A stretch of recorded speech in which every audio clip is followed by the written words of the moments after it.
You've been lied to about dividend investing. This strategy is way, way better. Let me show you what I'm talking about. For example, here is PepsiCo. And Pepsi is a fantastic company because it offers a 3.59% per year dividend yield, which is absolutely fantastic. It makes the dividend investors absolutely crazy. But let me show you another strategy, how you can actually collect premium income on a monthly basis from owning Pepsi. For example, let's say you own 100 shares of Pepsi. Did you know you can actually sell calls on your shares of Pepsi and collect premium from an options buyer? For example, let's say I do sell a call here on the options chain and I go about 35 days out to May 2nd.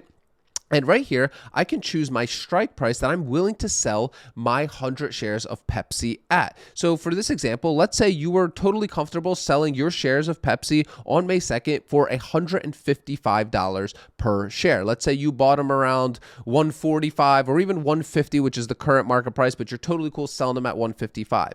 Well, you'd also collect an additional $120 for that, right? So this 120, right, is coming from an options buyer, and every options contract is 100 shares, so it's $1.20 times 100. I know they purposely make this confusing for us. So you collect $120 for us. Now, if we open up this contract, you can see the delta here is a 0.34, right? So what does that mean? Well, a 0.34 delta essentially means there's a 34% chance that Pepsi will actually hit $155 on May 2nd, and you will actually have to sell your shares. However, there's about a 70% chance that literally nothing happens and your options expires worthless, right? You keep this premium income that you collected upfront, and then you just run the play again. I kind of like to look at this as like renting out your stocks in a way, because it's kind of like that. And then you're actually locking in gains by selling your company, right? But let's take a look at what our returns would look like in this fictitious example, okay? So if we go to our covered call calculator, and all these are free inside of our Option Sellers Mastermind, is a free Facebook group. Just take a look at the link in bio.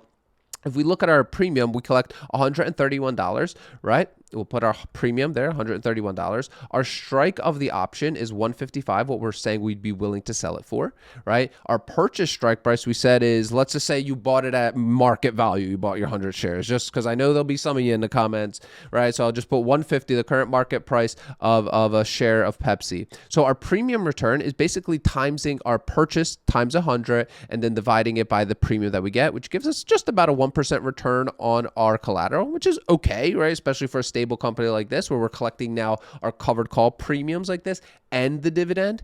And then our profit on the shares is 500 if we actually sell them, for a total return of 4.21% if we end up having to sell our shares. This is called selling options, and this is the quad option strategy. If you want to learn more about this, I release content every single day. Make sure to like, comment any questions down below, and make sure to check the link